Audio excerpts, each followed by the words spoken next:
people fight their steelhead way too light. Now I can understand why, because you don't catch that many of them. It's like, oh, you don't want to lose them. But believe it or not, the lighter that you fight the fish, the higher the odds are you're going to lose them. Number two, and part of that is number two, because the longer it fights, just that's the odds. The longer the time is, the higher the odds go that you're going to lose them. Learning to fight fish as strongly as possible. Basically, it comes down to, number one, I'll bet most people haven't done this.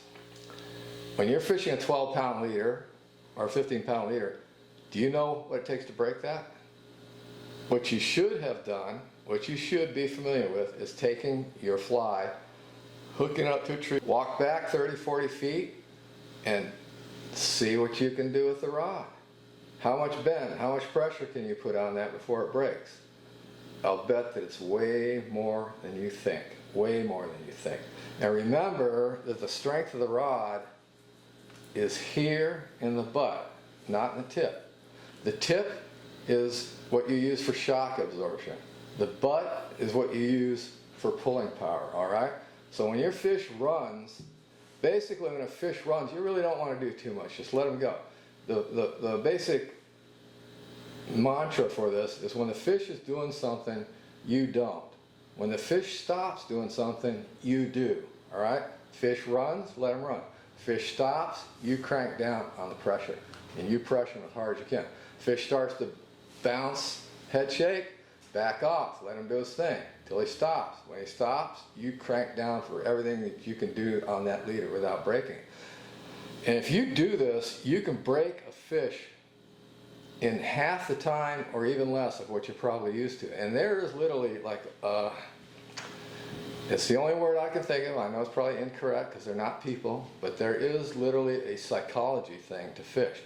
If you fight them really hard and you get them in close, there is a moment, like all of us in the gang, we didn't use nets and we didn't beach our fish after we learned, you know, that it's not the greatest thing in the world. We used to beach fish, but we don't partially beach them, but even that we quit doing. We went to 12 and 15 pound leaders, and we would try, unless it was absolutely impossible, most of our fish were landed in the water, all right? What we'd do is we'd get in about knee deep or so, fight the fish as hard as we could. And like I said, there's a point where you can tell, you can literally mentally break a fish, and you'll see it. All of a sudden they come up and they're on their side, but you know they're not tired.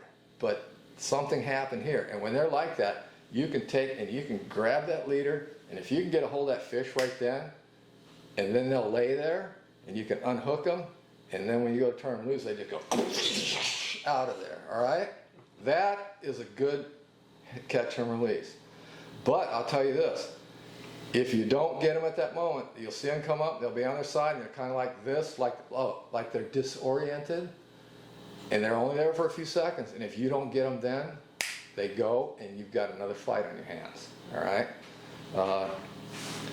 So, anyways, just telling you, that's something you won't learn right off the bat. Once again, if you go into Alaska, it's a great place. You'll learn how to do that because you can afford to lose fish, because you're going to lose them when you go snap. You know?